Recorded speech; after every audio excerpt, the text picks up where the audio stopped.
আপনারা দেখছেন ২১শে টেলিভিশন।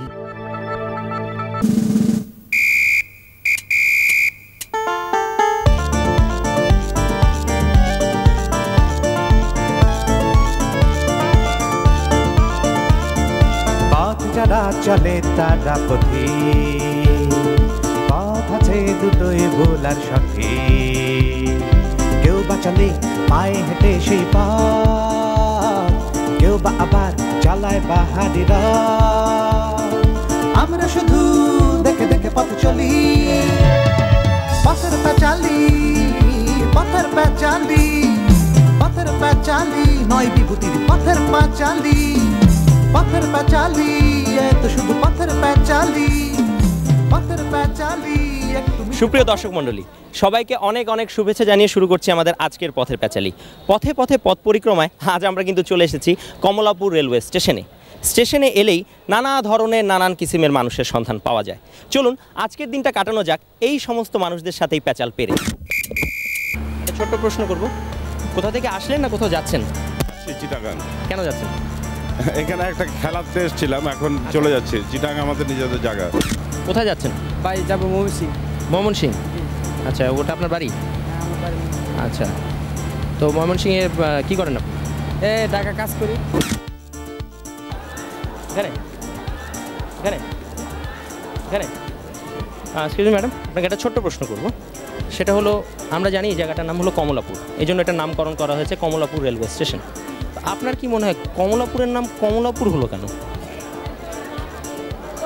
আপনার কি মনে হয়? নিশ্চয়ই একটা কারণ থাকতে পারে। আপনার কি মনে হয় কমলাপুরের নাম কমলাপুর কেন হলো? হয়তো এই জায়গার যে নামকরণ করেছে তার কমলা জিনিসটা খুব পছন্দ ছিল, এই জন্য তার এই নাম হতে পারে। সেটা যদি জাম হতো তাহলে জামপুর হয়ে যেত। হতে পারে। আন্টি আন্টি আন্টি বলে দিচ্ছে আপনি বলেন। কমলাপুর কেন হলো? জানি না। অনেকদিন আগে কেন হতো কমলা চাষই হতো, সুতরাং ওই নাম নিয়ে কমলাপুর। আমরা এখানে একটি গুরু তথ্য পেলাম যে এই জায়গায় হয়তো বা বহু বছর আগে কমলার চাষ হতো, এই জন্য এই জায়গাটার নাম হয়েছে Kamalapur. Aunty aunty aunty aunty aunty aunty aunty aunty aunty aunty aunty aunty aunty okay okay ঠিক আছে ঠিক আছে, ওকে ওকে ঠিক আছে ঠিক আছে, ওকে ওকে ঠিক আছে ঠিক আছে। এখন আমি তো চিটাং থেকে আসছি, আমি তো বলতে পারবো না এটা কমলাপুর কেন হয়েছে। আচ্ছা, মানে আপনি চিটাগংয়েই থাকেন? চিটাগং থেকে ঢাকায় কোনো সময় আসেন? এই তো আসতেছি, আসা যাওয়া কথা জিজ্ঞেস করি না কখনো কারোর থেকে। না, আপনাকে আমি জিজ্ঞেস করলাম আপনার কি মনে হয় এখানে কি কমলা পাওয়া যেত সেটা তো বলতে পারতেছি না। আপনার ধারণাটা কি? আমার ধারণা কি বলবো কি বলবো কি বলবো। কমলাপুর, কমলাপুর হয়তো এখানে আগে কমলা টমলা এরকম কিছু বিক্রি করতো বেশি, আড়ত টাড়ত টাইপের ছিল হয়তো, এই জন্য হয়তো আমার ধারণা, আমি শিওর না। আমরা জানি যে রেলগাড়ি একটা লাইন দিয়ে চলে, তো রেলগাড়ি লাইন দিয়েই কেন চলে, বে লাইনে কেন চলে না? আপনার কি মনে হয়? এটার একটা রাস্তা আছে, দুইটা বিট আছে, বিটের মধ্যে চলে।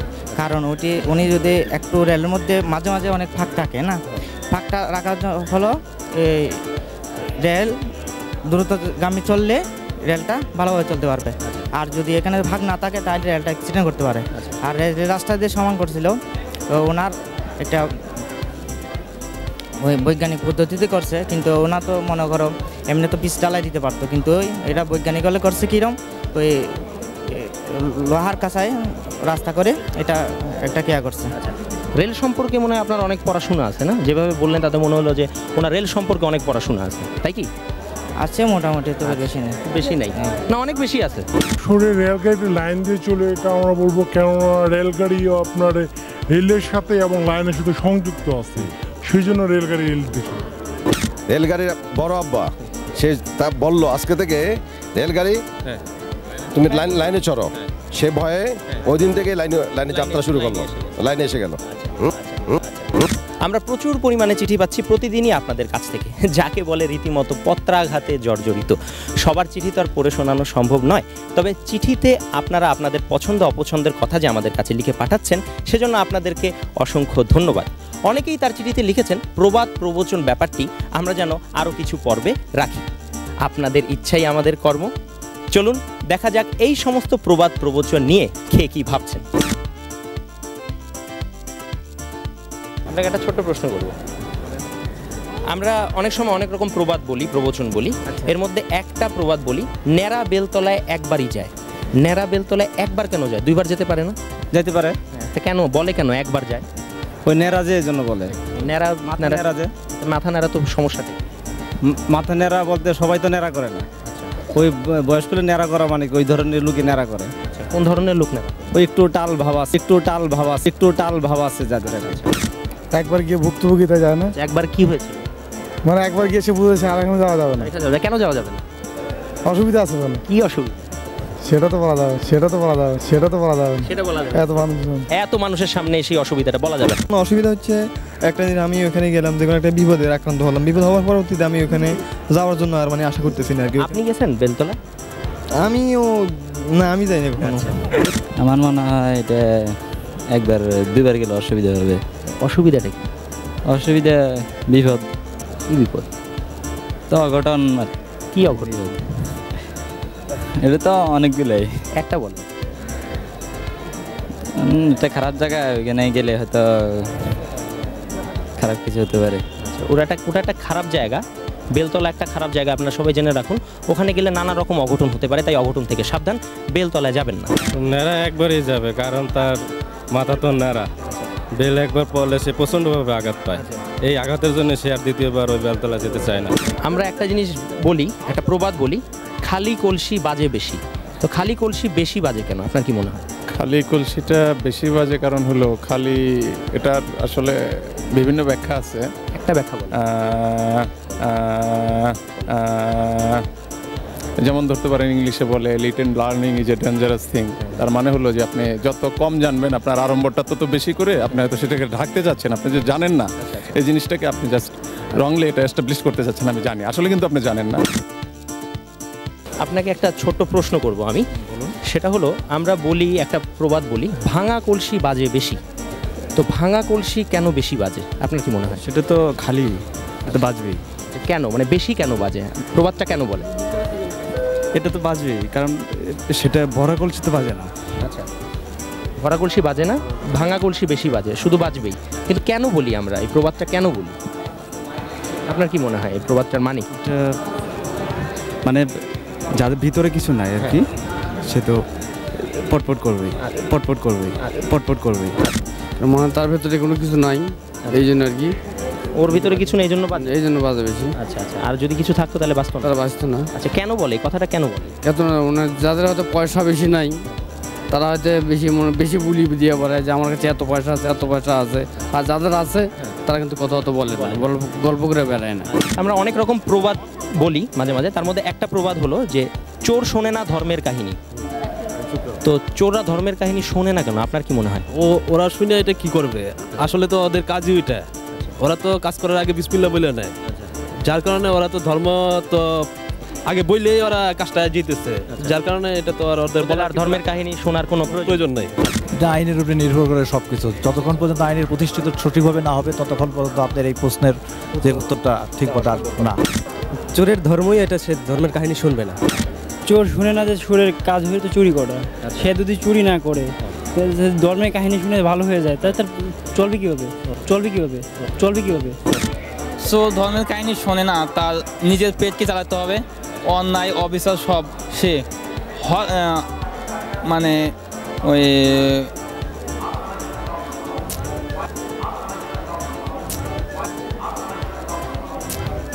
এই মাইক্রোফোন কিন্তু একটা খুব ভয়ঙ্কর জিনিস।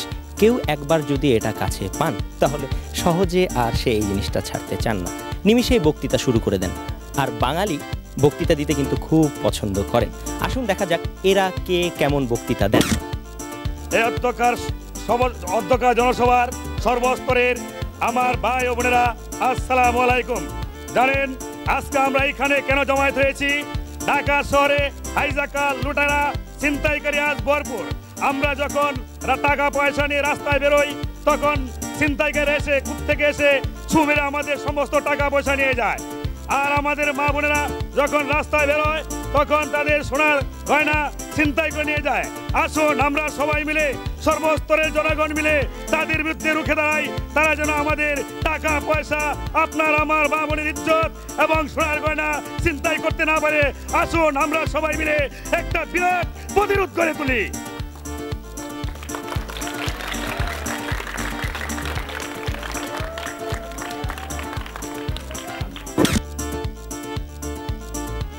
বিসমিল্লাহির রহমানুর রহিম। আমি ইস্কাত শ্রমিক থেকে কিছুটা কথা বলতে চাই। কথা হলো কি, আমাকে মাননীয় প্রেসিডেন্ট যে হাসিনা আছে, উনি যদি এই ইস্কাত শ্রমিকের লাইসেন্স জুল করে দিতে পারত, তাহলে ঢাকা শহরে আমার তো মনে হয় এত যানজট থাকতে পারে না। এই কারণের জন্য করে এই ঢাকা শহরে যানজট হচ্ছে, এমনকি ছেলে পেলে ওই ডাক্তারের কাছে নিয়ে গেলেও অনেক সময় জাম পড়ে যায়।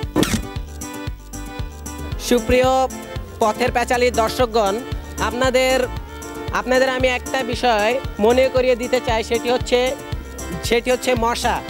মশা একটি খুব খারাপ জিনিস, এটা রোগ ছড়ায়, এটার দ্বারা বিভিন্ন ধরনের রোগ হয়, যেমন ডেঙ্গু, ফাইলেরিয়া, ম্যালেরিয়া, বিভিন্ন ধরনের রোগ এর দ্বারা ছড়ায়। মশা থেকে আমাদের যেভাবে বাঁচতে হবে, আমাদের আশেপাশে ডোবা নালা, বদ্ধ জলভূমি, বিভিন্ন ধরনের নারিকেলের খোসা, ডাবের খোসা, তারপরে বোতল পলিথিন ইত্যাদি যে কোনো জায়গায় পড়ে থাকলে বেশ কিছুদিন পরে সে বৃষ্টি হলে বা বিভিন্নভাবে পানি যদি পড়ে সেখানে, তাহলে সেখানে দেখা যায় যে মশার সৃষ্টি হয়েছে, অর্থাৎ সেখানে বুঝতে হবে মশা ডিম পেড়েছে। তাই আমাদের এজন্যই সচেতন হতে হবে যে মশা খুব খারাপ, এর থেকে আমাদের অবশ্যই বাঁচতে হবে। মশাকে যেভাবে প্রতিরোধ করতে হবে, মশার ওষুধ ছিটাতে হবে বিভিন্ন জায়গায়, বিভিন্ন স্তরে এবং বিভিন্ন পদ্ধতিতে। মশা থেকে আমাদের আরও কিছু পদ্ধতি গ্রহণ করতে হবে। তাহলে দেখতেই পাচ্ছেন, মাইক্রোফোন হাতে পেলে শুধু আমি কেন, সবাই প্যাচাল পারতে শুরু করে। বেটা পরিচালক খামাখা শুধু আমাকেই পচায়। সে যাকে চাপার ব্যায়াম তো কম হলো না, এবার চলুন একটু খেলাধুলা করা যাক। শুরু করছি পথের প্যাচালি গেমস। তাহলে শুরু করতে যাচ্ছি আমাদের আজকের পথের প্যাচালি গেমস। প্রত্যেকবারের পথের প্যাচালি গেমসের মতো আজকের পথের প্যাচালি গেমসটা হবে কিন্তু একটু ভিন্ন রকমের। রেল লাইনে রেলগাড়ি চলতে তো অনেকেই দেখেছেন, কিন্তু রেল লাইনে মানব গাড়ি চলতে কখনো দেখেছেন? আজকে আমরা দেখাবো সেরকমই একটা কিছু। আপনারা এখানে দেখতে পাচ্ছেন একটা লম্বা রেল লাইন রয়েছে। এই রেল লাইন বরাবর এনারা, এই যে 4 জন পার্টিসিপেন্টস আছেন, এই রেল লাইন বরাবর এদেরকে ঝিকঝিক করতে করতে ওখানে একটা মানববন্ধন রয়েছে, ওই অবধি যেতে হবে। প্রথম এই দুজনকে নিয়ে খেলবো আমরা প্রথম সেমিফাইনাল, এবং আপনি আসুন এই দুজনকে নিয়ে আমরা খেলবো আমাদের দ্বিতীয় সেমিফাইনাল। প্রথম সেমিফাইনালের বিজয়ী এবং দ্বিতীয় সেমিফাইনালের বিজয়ের থেকে আমরা ফাইনাল খেলবো, এবং ফাইনালের পর আমরা নির্বাচন করব কে হবে আমাদের আজকের পথের প্যাচালি গেমসের বিজয়ী। তবে গেম শুরু করার আগে আরেকবার আপনাদের আমি নিয়মাবলী বলে দিচ্ছি। সেটা হলো, আপনারা এখানে দুজন রেল লাইনে দাঁড়িয়ে পড়েছেন অলরেডি। আপনাদের যে জিনিসটা করতে হবে, ওখানে একটা মানববন্ধন রয়েছে, ওই মানববন্ধন যে আগে ছুঁতে পারবেন সেই হবেন এই প্রথম সেমিফাইনালের বিজয়ী। তবে হ্যাঁ, একটা কথা, আপনাদেরকে যে জিনিসটা করতে হবে, ট্রেন যেমন যায় ঠিক তেমনি আপনাদেরকে এরকম করে হাত রেখে ঝিকঝিক করতে করতে যেতে হবে, ঠিক আছে? আর আরেকটা কথা, আপনি দেখি আগে কাঁপাকাঁপি শুরু করে দিয়েছেন। যাই হোক, আপনাদের মধ্যে যে আগে পড়ে যাবে সে কিন্তু ডিসকোয়ালিফাইড, অন্যজন কিন্তু বিজয়ী হয়ে যাবে, ঠিক আছে? এখন আমরা শুরু করছি আমাদের আজকের পথের প্যাচালি গেমস।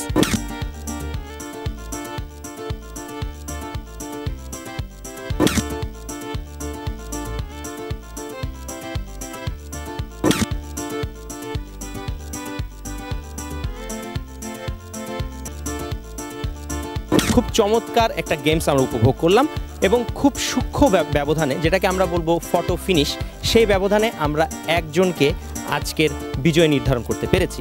আপনারা জানেন, আমাদের প্রথম সেমিফাইনালের প্রতিযোগী ছিলেন এনারা দুজন। এখান থেকে ইনি জিতে ফাইনালে অবতীর্ণ হয়েছিলেন, এবং আমাদের দ্বিতীয় সেমিফাইনালে এনারা দুইজন খেলেছিলেন, এবং তার থেকে ইনি ফাইনালে অবতীর্ণ হয়েছিলেন, এবং এই দুজনকে নিয়ে আমরা খেলেছিলাম আমাদের আজকের ফাইনাল। এবং সেই ফাইনালে অত্যন্ত সূক্ষ্ম ব্যবধানে বিজয়ী হয়েছেন, আপনার নাম? কাইয়ুম। উনি হয়েছেন আমাদের আজকের পথের প্যাচালি গেমসের বিজয়ী। মানুষ কাইয়ুমের জন্য রইল পথের প্যাচালির পক্ষ থেকে এই সামান্য উপহার। আপনাকে অশেষ ধন্যবাদ। রেলগাড়ি চলতে চলতে হাঁপিয়ে উঠেছে। এই স্টেশনে একটা ছোট্ট স্টপেজ নেওয়া যাক, আর আপনারাও এই ফাঁকে নিয়ে নিন একটা ছোট্ট বিরতি। Have a nice break.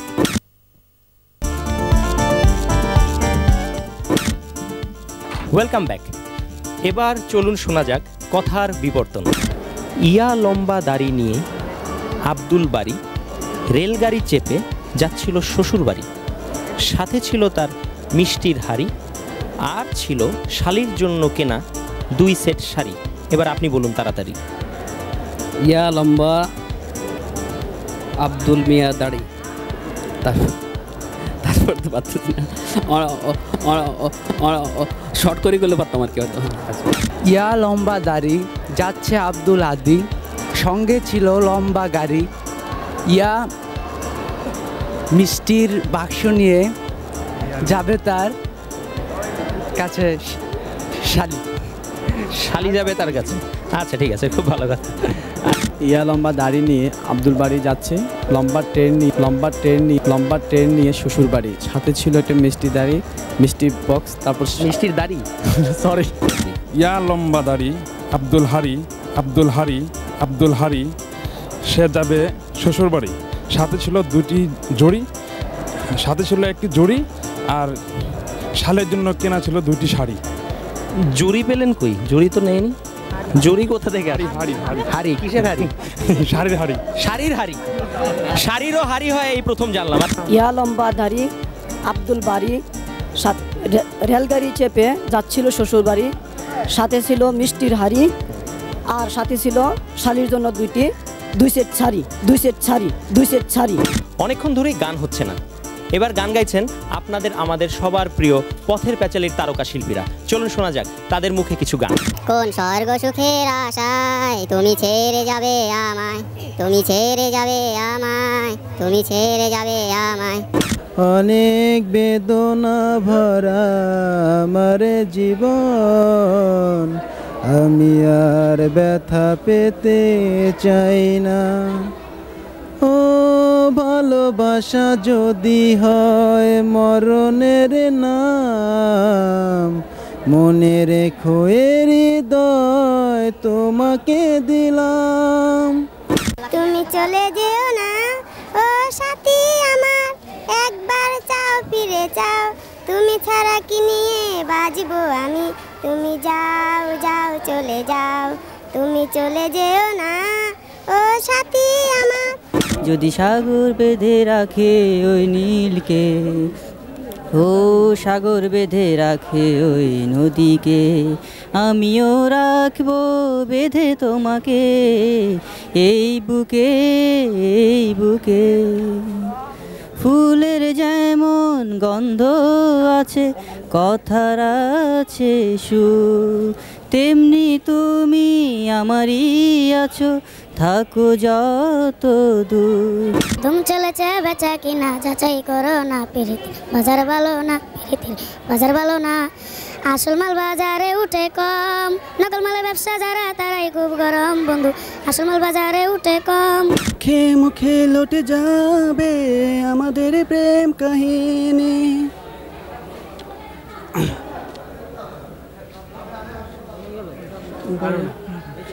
যেই প্রেম স্বর্গ থেকে এসে জীবনে অমর করে, সেই প্রেম তুমি আমাকে দিও। তুমি আমার প্রাণের চেয়ে প্রিয়, তুমি আমার প্রাণের চেয়ে প্রিয়।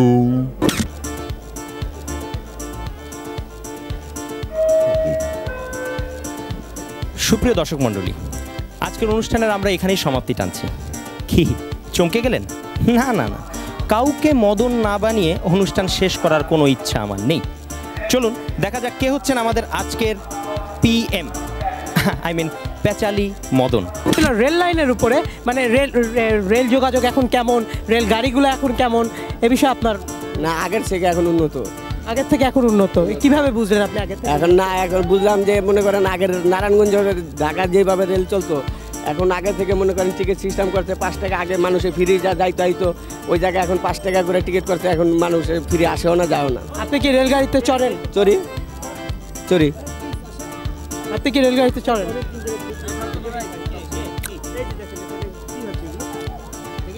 কি আপনারা কোথা থেকে ভাই আমরা 21 টিভি থেকে। হ্যাঁ 21 টিভি থেকে। কি করছেন এখানে? শুটিং করছি একটা ডকুমেন্টারি ফিল্মের উপর, আমি তার ইন্টারভিউ নিচ্ছি। আপনি এখানে অথরিটির পারমিশন হ্যাঁ নিয়েছেন? আমি অথরিটির পারমিশন নিয়েছি। কাগজপত্র কোথায় আপনার? আর আপনি কি ইন্টারভিউ দিয়েছেন?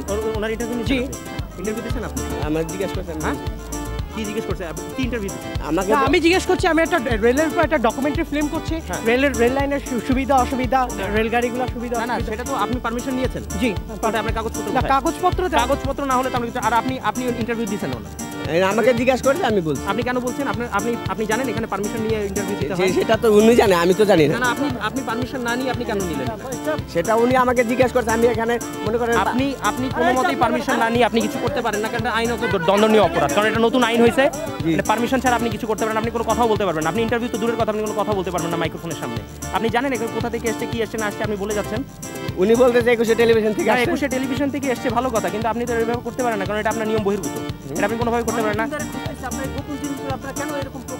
আচ্ছা তুমি ইয়েতে আছে অফিসে কি রকম নিয়ম কানুন করা করছে? সত্যবাস ভাষা আজকে 2 মাস ধরে খুঁজছি, এগুলো পাচ্ছি না। এরা স্যার আপনি প্লিজ বিচার করুন। আসলে ভাই এর আগে একজন এরকম করছে। এর আগে আমরা যখন আছে না আপনি বললে তো হবে না। না জিনিসটা আপনি আবার বুঝতে চেষ্টা করেন। আসলে দোষ। হ্যাঁ ঠিক আছে, আপনি ওখানে থাকেন। একটা কাজ করেন, এখানে আমি যাবে খুঁজতেছিলাম, এখানে একটা গ্রুপকে পাওয়া গেছে। আপনি এখন ইয়েতে যান, থানায় যান, আমি এদেরকে নিয়ে থানায় আসছি। এদেরকে নিয়ে থানায় যান। আপনি আমার কথাটা বুঝতে চেষ্টা করেন ভাই। আসলে জিনিসটা আমরা আপনাকে বোঝার কিছু নেই, আপনাদের বোঝার কিছু নেই, আমাদের বোঝানোর কিছু নেই। আপনারা কাগজপত্র ছাড়া, আর আপনি কাগজপত্র ছাড়া আপনি নিলেন কাগজপত্র। আমার তো কাগজ না। আপনার কথা হলো যে আমরা যেটা বলতে যাচ্ছি সেটা হলো আপনি বিনা নোটিসে, বিনা কারোর খবর টবর না জেনে আপনি ইন্টারভিউ দিচ্ছেন। সেটা তো ওনার দোষ। হ্যাঁ ওনার দোষ। না ওনার দোষ না। আপনি আমাকে জিজ্ঞাসা করতে, আমি বলেছি। আপনি কেন বলছেন? হ্যাঁ আপনি কেন বলছেন? আমাকে জিজ্ঞাসা করতে, আমি বলছি। থানা চলুন। আপনার কোথায় বাড়ি, কোথায় আপনার কি নাম? হ্যাঁ আপনার কোথায়? আমার বাড়ি পাবনা। পাবনা। আপনি কি কোথেকে আসছেন? কোথেকে? হ্যাঁ আমি পাগলা থাকি। তা পাগলা থাকে আপনার কাছে কেন ইন্টারভিউ করতে গেছেন? উনি জিজ্ঞাসা করতে, আমি বলছি। শোনো লিটন, এত কথা বলার কোনো দরকার নাই। আপনি কথা বলবেন, এত কথা বলার কোনো দরকার নেই। দিয়ে গেছে স্টেশন মাস্টার ওখানে চলে গেছে, থানা চলুন। চলেন। আপনার কি বাচ্চা কাচ্চা বা বউ তো আছে? কই তারা, কই তাদের ডাকেন। শুরু করছেন নাকি? আপনি কেন এর কাছে ইন্টারভিউ দিচ্ছেন? ইন্টারভিউ চাইতে আমি দিচ্ছি। প্রচন্ড অপরাধ করছেন আপনি অনেক ঘোরতর অপরাধ করেছেন, আপনি জানেন এটা? আপনার এটার জন্য জরিমানাও হতে পারে, এটা আপনি জানেন? হ্যাঁ আপনার এটা তো কোনো অন্যায় না। আপনার এটা কোনো অন্যায় না। অনেক বড় অন্যায় করেছেন আপনি। কোনো অন্যায় না। আপনি অনেক বড় অন্যায় করেছেন। জি না। এবং এটা আপনার জন্য জরিমানাও হতে পারে। আপনি না বললে তো হবে না। যে আমার জরিমানা হবে কেন? আপনার জরিমানা অবশ্যই হবে, কারণ কি কারণে? বিনা কারণে, বিনা নোটিসে আমাদের তাহলে ওনারা এখানে পারমিশন নিচ্ছি, ওনারও জরিমানা হবে, আপনারও জরিমানা হবে। আপনারাই শুনেন, আপনি হাসুন কেন? আপনি আমি বলা কি করব? আমি অন্যায় করি নাই তো। আমি তো অন্যায় করি নাই। যেতে হবে, আমি তো অন্যায় করি নাই। হ্যাঁ আমি তো অন্যায় করি নাই। আপনি অন্যায় করেন নাই। জি না। আর আমি চার্জ করলাম, আপনি থানায় যাবেন? হ্যাঁ যাব। তাহলে যে কেউ চার্জ করবে আপনি থানায় যাবেন? হ্যাঁ যাইতে পারি না। আপাতত আপনি থানায় যাওয়ার দরকার নেই, কারণ আপনি আছেন আমাদের পথের প্যাচালি প্রোগ্রামে। আমাদের আজকের পথের প্যাচালি মদন। আপনার নাম? আমার নাম সাত্তার। সাত্তার হচ্ছেন আমাদের আজকের পথের প্যাচালি মদন। আপনি দেখি যথেষ্ট ঝগড়াবাজ, মানে একদম ভয়টা আপনি খুব একটা পাননি যদিও, কিন্তু আপনি থানায় কিন্তু যেতে রাজি হয়েছিলেন, এবং আপনি এটাও বলেছেন যে আপনাকে যে কেউ চার্জ করবে আপনি থানায় চলে যাবেন। হ্যাঁ অবশ্যই। হ্যাঁ প্রতিবাদ করতে রাজি। প্রতিবাদ করতে রাজি, তার মানে উনি প্রতিবাদ করতে রাজি, এবং ওই উসিলায় মাঝে মাঝে থানায় যেতে ওনার কোনো আপত্তি নেই। পথের প্যাচালি মদনের জন্য রয়েছে পথের প্যাচালির পক্ষ থেকে এই সামান্য উপহার। সাত্তার হচ্ছেন আমাদের আজকের পথের প্যাচালি মদন।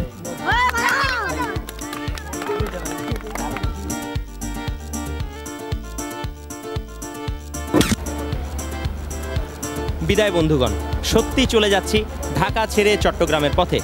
চট্টগ্রামবাসী তৈরি থাকুন, কেননা পথের প্যাচালি এবার আসছে চট্টগ্রামে। খোদা হাফেজ।